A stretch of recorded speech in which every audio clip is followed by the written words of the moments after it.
Paano po i-handle ang mga leaders ko na online lang ang communication? Like ito, sa mga abroad ito.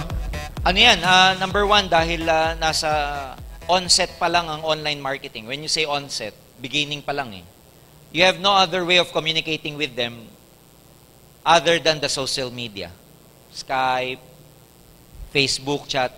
Ang kailangan nyo lang baguhin dito yung attitude na pagkausap nyo sila, wag nyong isipin na over the internet nyo lang kausap.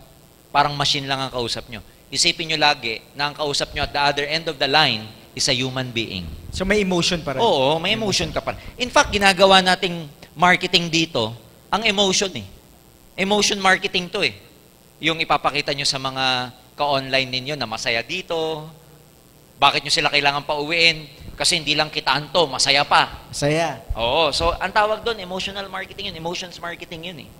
So, ang kailangan nyong i-consider, sasamahan nyo ng emotion. Number 2, it's a human being at the other end of the line. And number 3, syempre, sakripisyo to kasi normally sa ibang mga online marketers, baliktad ang oras eh. Yes, sir. Yes, sir. So, hindi yun yung paparamdam na tinatamad na kayo, pagod na kayo. Ganun talaga, it's just part of your sacrifice. But later on, we are hoping to also take care of hindi naman take care, meron tayong facility na ginagawa. Bakit ba marami ako nadudulas pagka ganito, no? Pero pinag-aaralan ho ng opisina para makater lahat ng mga online na mga distributors natin. The company is thinking, especially Doc Ed, of putting a call center department to take care of all these people. Wow! Woo! So, pinag-iisipan yung call center, distributor support ang tawag, na ang trabaho ng mga to, sumagot lang Assist sa lahat ng tanong ng mga onliners natin. Yes! Ha?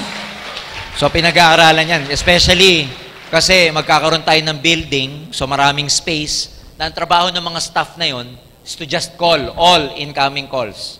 Parang call center ang So, dating. yayaman na talaga itong mga to. Oo, given na yon, friends. Grabe. Sabi ko nga sa inyo, ang pagyaman nyo dito, given, nasa inyo na lang. Kung hindi pa kayo yaman, ang problema nasa inyo na.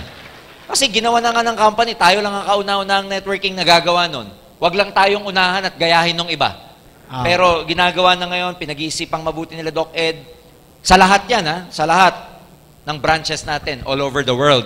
And not only that, lahat ng mga distributors na kahit wala pang BCO, like Italy, Netherlands, they can call the Philippines, may sasagot sa kanila. Call center ang dating. Gusto nyo ba yon? Yes! Kaya nasagot natin to, kung paano nyo i-handle. Pangalawa, yung mga leaders kung paano nyo i-handle sila, of course, iba pa rin kasi ang development ng personal. Personal. Tandaan nyo to, you can only do so much sa online. Ibig sabihin, huwag nyo i-pressure yung sarili nyo na makaka-develop kayo ng quality leaders kasi iba ang development sa online at saka offline. Don't be too hard on yourself when it comes to that kasi pag ang tao, tandaan nyo to, applicable to sa online or offline, pag ang tao, leader talaga, mag-i-step up kahit walang tumutulong sa kanya. Kahit walang nakikipag-communicate sa kanya. Kahit na hindi siya dinidevelop, pag leader talaga yung leader ninyo, gagalaw mag-isa yan. Ngayon, pag nawalan kayo ng downline, don't be too hard on yourself. Ano bang kulang ko? Ginawa ko naman lahat. Ano pa bang kulang sa akin? Sinunod ko naman ang upline ko. Pag kayo nawalan ng tao, ladies and gentlemen, move on. It just happens. Pag ang dahon ba nalagas sa puno, pag-iisipan mo ba yun maghapon, bakit to nalagas? Ano kayang science behind this? Bakit siya? That's just part of the nature. Tama, mali? When people die, you don't ask why they die. It just happens. It's part of their life. It's part of a human's life. Pag nawalan kayo ng downline, it's just part of your life as a network marketer. Tanggapin nyo lang. Maliwanag. Ulitin ko, pag leader, leader talaga. Mapa-online, offline yan, kahit di mo kausap. Kahit minsan mo lang kausapin. Pag leader, mag-i-step up. Meron ka nga downline, minuminuto mong kausap, di nag-i-step up eh. Nasa tao talaga. Ang dami nagtama, no? Oo. Tatamaan ka talaga eh. Alright. Saka lesson din, pag may nawalan kayong downlines, i-check mo rin sarili mo. Ano dapat kong i-adjust para, kasi may matututunan ka doon May kung may matututunan ka nawala eh. Ano dapat kong i-adjust, bakit siya ganito, baka may kailangan. Wag laging mag-check sa labas. Puro inner ang check. Ang checking yung parang, okay, anong adjustment kong gagawin para hindi maulit yun. Tama.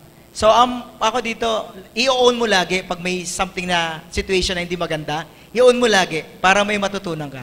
Correct. Hindi, kasalanan siya, tamad siya, bobo siya. Lagi nasa kanya yung blame. Tanggalin niyo yung sisi. Gusto niyo yumaman? Tanggalin niyo yung pagsisisi sa labas. Tanggalin niyo. Kasi hindi kayo matututo pag laging naninisi kayo. Nga sinisi pa ang Diyos. May ganun tao eh. Sinisi na lahat eh. Pati Diyos. Ang last niya sinisi siya. Hayaan mo siya.